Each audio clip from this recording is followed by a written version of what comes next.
and there'll be people who are watching who are giving some other exam. तो एक basic thing है यार, have a big dream and don't fear. कई बार हम middle class family से होते हैं, छोटे शहर से होते हैं, लगता है बड़ा सोचेंगे तो पता नहीं कर पाएंगे कि नहीं, लेकिन यार सच बताऊं, सोचना सबसे जरूरी है. सोचो, make your dream and just लग जाओ. Be determined, be very positive. There are going to be obstacles, there are going to be challenges, but let me tell you, challenges are meant to be challenged. तो कुछ भी आ जाए डरे मत, बड़ा गोल रखिए. जितना बड़ा गोल है उतनी बड़ी मेहनत होगी, तो आप पक्का सक्सीड करोगे. जरूरी है. First of all, just find out कि आपका टाइम जाता कहाँ है. Many a times we don't know, time just flies.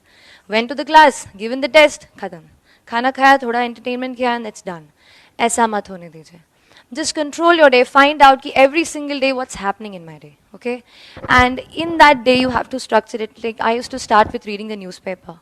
थोड़ा सा boost of the day हो जाता है. So I started with reading newspaper, and then थोड़ा सा उससे note making किया editorial से. Then I moved on to the static portion, and I kept one particular set of my day for answer writing. See, everything, if you go through my marks, I got like 417 GS and a little bit decent in socio as well. I think, but if you go through my prelims marks, I scored 104, which was just like 6 marks more than the cutoff. So 3 questions आते हैं, I would not have been here. लेकिन एक चीज जिस पे I had confidence, मैं शुरू में सबसे पहले ये कहूँगी कि मेरे प्रिपरेशन का बेस 2 चीज़ें रहीं. पहला था करंट अफेयर्स. करंट अफेयर्स इसलिए मैंने उसको उसी से शुरुआत की क्योंकि करंट अफेयर्स सबसे इंटरेस्टिंग पार्ट होता है.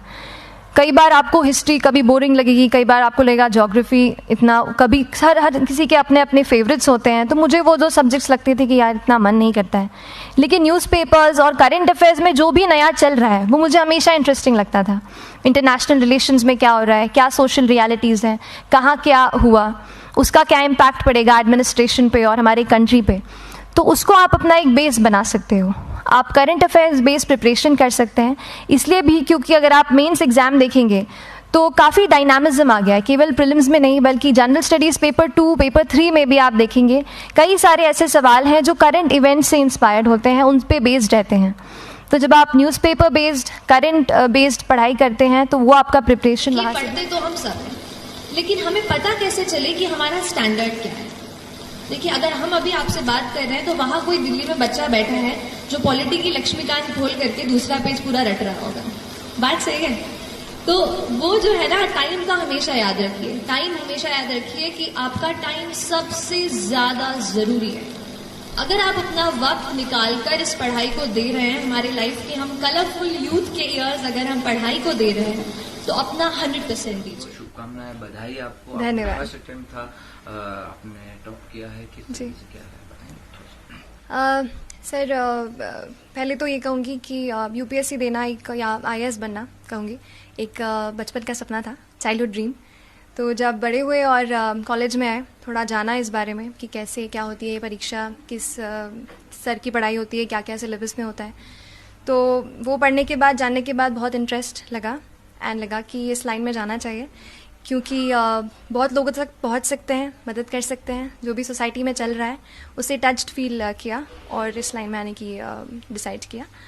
और कैसे, जैसे मैं हूँ अगर उस पर कि कैसे मैं कर पाई, तो I think her rose consistently पढ़ाई करना, 5 से 6 घंटे देना हर रोज़ डिसिप्लिन के साथ, और खुद पे एक भरोसा रखना कि हाँ हम कर सकते हैं और लिस्ट में आ सकते हैं. तो वो भरोसा मेरे ख्याल से बहुत, आई थिंक 50 से 60% वही काम कर जाता है.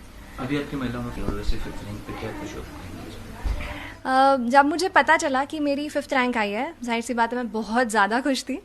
लेकिन जब मुझे ये पता चला कि मैं ऑल इंडिया गर्ल्स टॉपर हूँ तो मैं थोड़ी सी वो हुई, क्योंकि पिछली बार से देखा जा रहा था 1st, 2nd, 3rd रैंक पे हमेशा कोई ना कोई लड़की या महिला रहती है. तो वो मुझे लगा कि थोड़ा और बेटर अगर मेरी रैंक हो पाती तो मैं सारी लड़कियों को रिप्रेजेंट करके फर्स्ट उनके उससे वो आ पाती. उस वजह से थोड़ा सा डिसअपॉइंट हूँ. बाकी ओवरऑल तो काफ़ी खुश हूँ रिजल्ट से. इस सफलता का आप श्रेय किसको देना चाहिए? सफलता का श्रेय, यूपीएससी में सफलता, यूपीएससी एक बहुत बड़ी जर्नी होती है. 1-1.5 साल तक आप उस एग्ज़ाम में रहते हैं. तो बहुत सारे लोग हैं. मेरे मम्मी पापा सबसे पहले, जिन्होंने हमेशा सपोर्ट किया, जो भी प्रॉब्लम्स आई हमेशा मोटिवेट किया. मेरे कुछ खास फ्रेंड्स हैं जिनसे मैं कनेक्टेड रही, और कभी भी दिक्कत होती थी मुझे हमेशा विश्वास दिलाते थे कि मैं कर पाऊँगी। और मेरे भाई, फैमिली मेम्बर्स और जो भी टीचर्स, मेंटर्स रहे हैं, जिनकी मैंने टेस्ट सीरीज़ ली या जो भी जिनसे पढ़ा, वो भी उनको भी मैं श्रेय देना चाहूँगी इसके रिज़ल्ट का। आपका फर्स्ट अटेम्प्ट आपने कब किया, कहाँ से किया, अपनी एजुकेशन के बारे में? मेरी स्कूलिंग सबसे पहले तो बताऊँगी कामिल कॉन्वेंट स्कूल BHEL से हुई है, और उसके बाद मैंने ग्रेजुएशन किया LNCT से केमिकल इंजीनियरिंग में, और मैं 2018 यानी लास्ट ईयर ग्रेजुएट हुई हूँ। और उसके बाद बस मैंने परीक्षा दी और भगवान की दया से उत्तीर्ण हुई। बचपन से ही आपका ड्रीम था, लेकिन ग्रेजुएशन के बाद अच्छा आपने इंजीनियरिंग की पढ़ाई कर ली, उसके बाद फिर एकदम चेंज करके अपनी UPSC की तैयारी की। जी, लाइन चेंज नहीं कहूँगी, ये कहूँगी कि दिमाग में था, बट ऐसा था कि ग्रेजुएशन में आप इंजीनियरिंग कर लें, ऐसा चलता है ना कि आप इंजीनियर बन जाएंगे तो थोड़ा एक सिक्योरिटी ऑफ वो हो जाता है, उस वजह से इंजीनियरिंग लाइन में गई।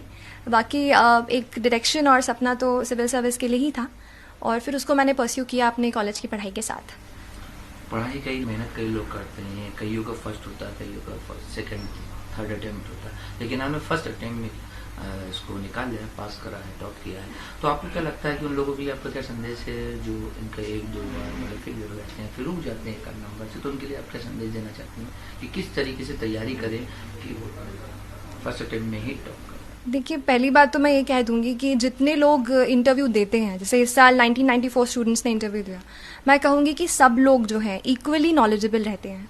बस थोड़ा सा 19-20 का मैं कहूँगी फ़र्क होता है, क्योंकि जो कोई भी वहाँ पहुँचता है उसने काफ़ी पढ़ाई की होती है, काफ़ी सैक्रिफाइसेस करने पड़ते हैं और किए होते हैं, तब वो पहुँचते हैं।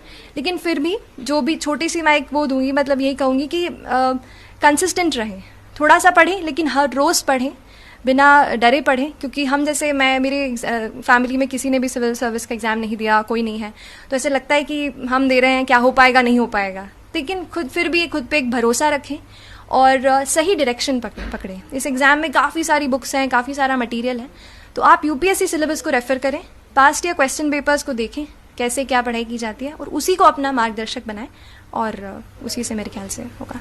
आगे अब आप क्या है कि क्षेत्र में ज़्यादा सोचती हैं कि महिलाओं के लिए, बच्चों के जी, लिए, मतलब आपने कुछ ऐसा प्लान किया होगा या फिर किस आपके मन में है, क्या भावना है? मेरे मन में 3 चीज़ें हैं, 3 फील्ड्स हैं जिसमें मैं चाहती हूँ कि मतलब उसमें मैं काफ़ी काम करूँ। पहला तो महिला सशक्तिकरण का, महिला खुद हूँ, लेकिन उसके अलावा भी मैं कहूँगी कि महिलाओं की दशा थोड़ा और सुधारना, उनको और एम्पावर करना।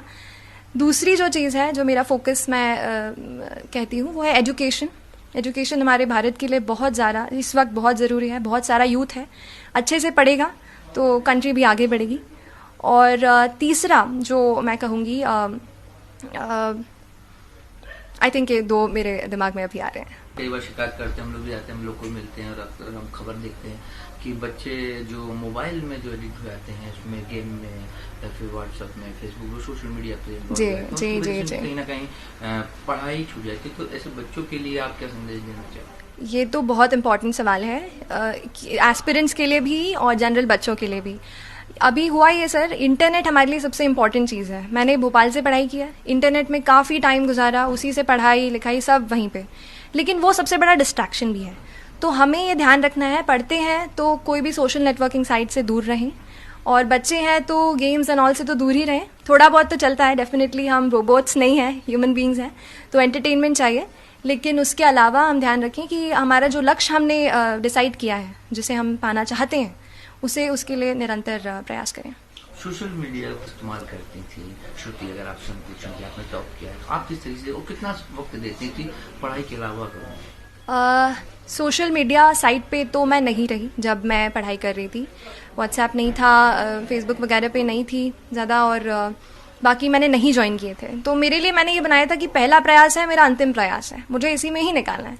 वो एक अंदर से था कि नहीं, अगर पहला है तो देना है, तो इसलिए फिर एक मोटिवेशन भी आया और नहीं किया फिर मैंने सोशल नेटवर्किंग साइट। चलिए, पहला भी अंतिम भी सफलतापूर्वक। जी, thank you so much, thank you.